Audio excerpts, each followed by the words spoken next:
Түбән Кама районының Борык авылында мәктәп һәм балалар бакчасы төзелде. Мәгариф учреждениеләре бер бинада урнашкан. Яңа объектлар балаларга декабрь аенда ишекләрен ача.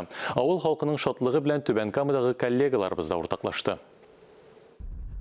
Бор авылы мәктәбен 2014 елда ук япканнар. Җимерек хәлдәге иске бинаны сүтәргә туры килгән. Шул вакыттан бирле мәктәптә укучы балаларга шәһәргә бару өчен иртәнге сәгать 5-тән үк торырга туры килгән. Тиздән алар туган авылларындагы яңа мәктәптә укый башлый. Иске мәктәп урынында комплекс төзелеше тәмамлана. Клуб та шунда ук булачак. Это, во-первых, для жителей села Борок, чтобы водили детей в детский сад.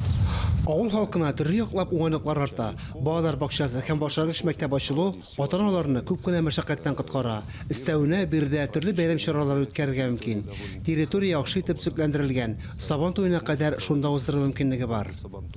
Фәнүзә Галәвиев өчен бу авыл бик якын. Мәктәптә 20 елдан артык эшли. Башта рус теле укытучысы, аннан соң укыту эшләре буенча директор урынбасары булып эшләгән.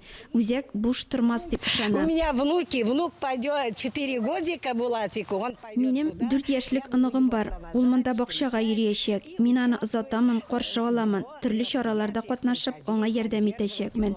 Эшләр республика программасы буенча алып барыла.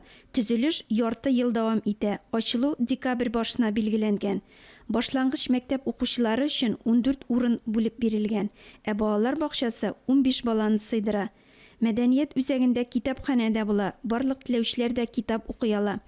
Шулай ук концерт тамашасында яки спорт чарасында катнашырга да мөмкин.